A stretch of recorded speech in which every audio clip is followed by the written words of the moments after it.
Hey everyone, welcome back. It is time for another Mount Rushmore video. That's right, folks, another Mount Rushmore video. This time we will be focusing on the Mount Rushmore of WCW tag teams. We're sticking with the tag team theme due to the overwhelming positive feedback I got on the last one. We are doing another one. With me once again, Campo.Reviews, the man who reviews movies, TV shows, wrestling, all sorts of stuff. Cap who, I think. That's the third channel. That's the third channel. And with me once again, we have a returning Putty Man. Putty Man, welcome back. So we are going Mount Rushmore WCW only tag teams. WCW, I'm guessing it's going to be 90, 88 to 92 till it ended. So we are going to start. Putty, you went first on the last time. Campo, we're going to get you to go first on this one. I'm upset that you made me do that. My honorable mention is, and a lot of people are gonna disagree, but I think during a period of the most popular era of WCW, so pre Nitro, just before when they had like Ravishing Rick Rude and up until the staleness of the NWO, these guys were always there to be called upon to fill in a spot, and that's the Faces of Fear, Meng and the Barbarian. And I mean, mind you, Meng would go on to be one of the most famous wrestlers and spawn some children that were very good at wrestling themselves, but a very good tag team. Yes. Look but for another Mount Rushmore, maybe. yeah, I think that they are very important, and that's why they're here. So now I'll go into my Mount Rushmore proper. I have another weird one here, but I do think when you look at what this did for their careers, and they did win a lot, not just in WCW, which I know that's what matters here, but Yep. just in the general world of tag team wrestling, they were really good. And it's the Hollywood Blondes, Steve Austin and Brian Pillman. And like this is where they took off from, right? So next I have the Outsiders. I think they're more iconic than they are one of the best tag teams. They're very good, but I Yeah. think what they mean, well, the change that they created is so valuable that I think they have to be on a Mount Rushmore. My number two is Harlem Heat. We all know we've had this discussion before. We've talked about tag teams on this channel, and everyone knows how much I love Harlem Heat and Booker T, not so much Stevie Ray. But I think they were so important to WCW. They were the kept that best tag team alive during the lean years. They were the best tag team they had for many years, and Booker T went on to have an amazing career outside of that. They did win the championship. Yeah, 5-time. But you know, the Steiners. You're not gonna not have the Steiners. No. And okay, I'm gonna cut you off there because my Mount Rushmore is the exact same as yours. Exactly the same? Exactly the same. Wait. What was okay? Name everything you guys said. The Outsiders, the Hollywood Blondes, Harlem Heat, and the Steiners. Okay. The only one I don't have with you guys is I have Sting and Lex Luger. Yeah, okay.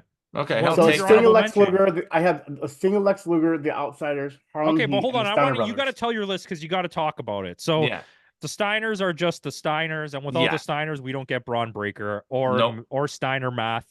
66, 30 and a half and a 45% chance of winning. That means you got 25%. 2/3% chance.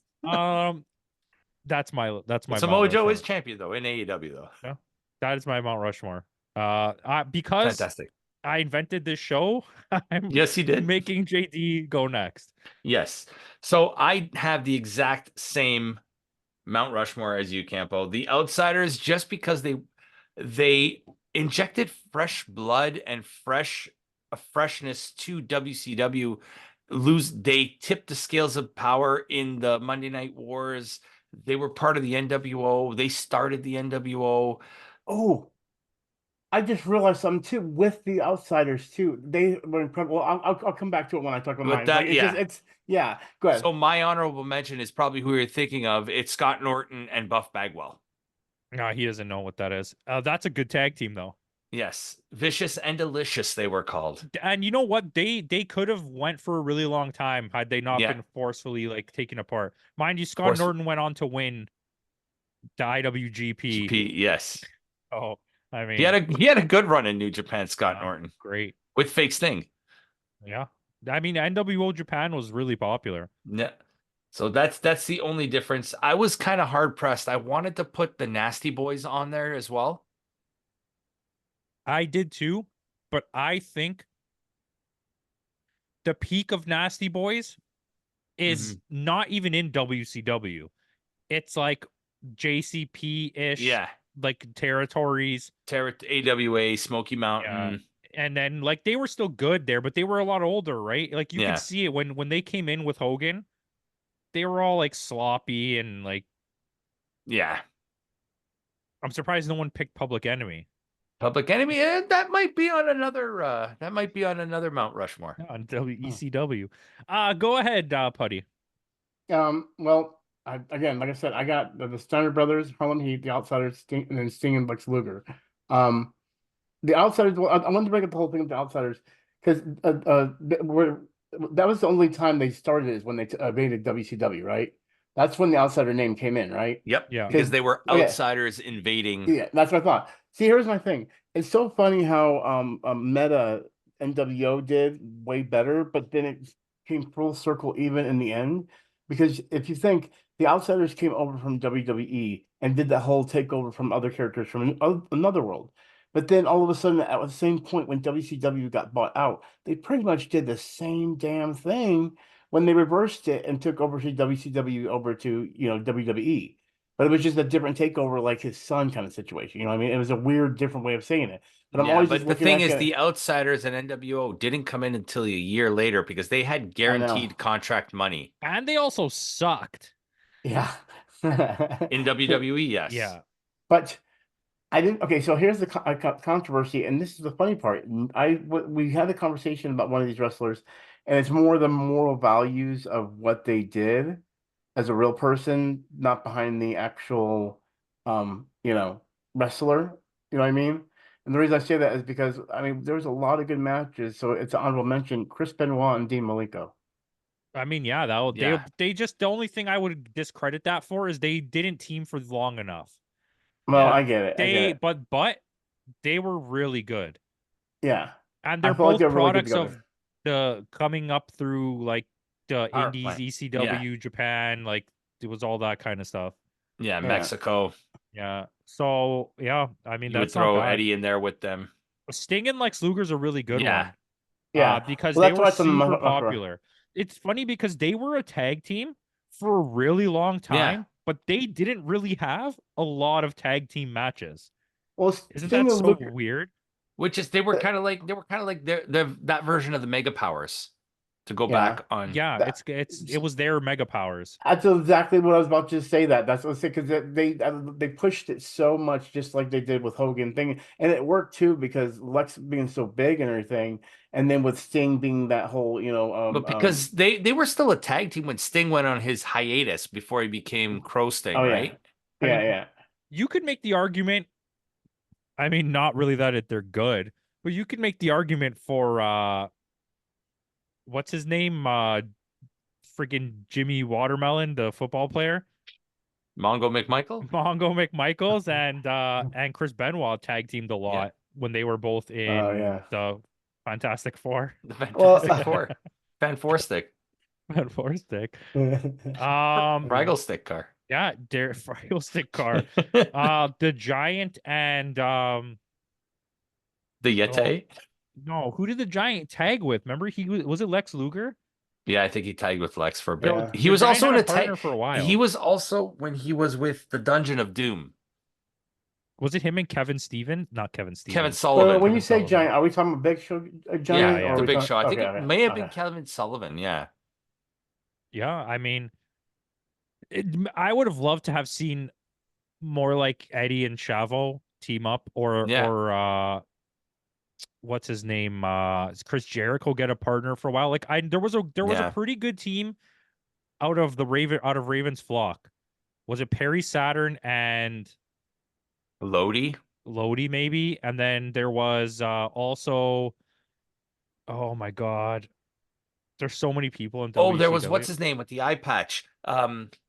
Scotty Riggs. Scotty Riggs and Buff Bagwell were the American males. That was that was actually a good tag team. Yeah. That was pre NWO. Bischoff Yeah. WCW. Yeah. Okay. That's like the Hollywood Blondes era. Yeah. Okay. Okay. Dustin Rhodes had a few really good tag teams. He just none of them lasted long. Yeah. I would Yeah. have loved to seen him and Steve Austin as a tag team. That would have been great. That would have been a great team. Yeah. Like Dusty, like I know we're kind of going off topic. Sorry, Dustin Rhodes was very, very undervalued throughout his entire career. Yeah. Like he took a piece of garbage character like Goldust and made it amazing. Yeah, Mhm. like they had the match with Stunning Steve, I think was also in it, where they had to walk like on a plank. Yes, the And it was, scaffolding like, match. Scaffolding match, and they had to like try not to die. That was a smart move. Yeah. Yeah. WCW has a really rich history for a company that wasn't around for that long. Yeah. If you take away any part of JCP and NWA, yeah, they do have a lot of good history. They have a lot of even when William Regal and Bobby Eaton were like the Blue Bloods. Yeah, that's a good tag team too. They listen, there was a few. Ric Flair had a few tag teams here and there. Yeah. Him and Arn were together for a bit. Yeah. Him and Sting were together for a bit. It's funny because they faced each other and then became a team. Yeah. Was Vader on a team with Cactus Jack? No, they had a rivalry. They had a feud. rivalry. They had a feud. Yeah, I mean, early 90s WCW is underrated. Rick Rude was really good. Yeah. Johnny B. Bad was a really cool You got to remember character. Doom. You had Doom. You had Ron Simmons and what's his name there? The other guy that was in Legends House. What's his name there? I don't remember his Tony name. Atlas. Oh yeah, Tony Atlas. And Butch Reed. Yeah, there's a lot of good stuff. A lot of good stuff. Overlooked. Shotgun Saturday Night. Shotgun Saturday Night was just Saturday night on 605 on TBS. So was Shotgun WWE? Yeah. They filmed it out of was it Hard Rock Cafe? Oh yeah, that's right. Okay, yeah. WWE New York. Now it's the Hard Rock Cafe. Well, anyways, don't take your picture with Elmo there. They'll charge you money. So with that, guys, let us know who you put on your Mount Rushmore of WCW tag teams. Let us know in the comment box down below. Their stuff will be in the description box, so go on and check that out. So with that out of the way, guys, thanks again for joining us. And in the words of Kenny Omega, goodbye and good night.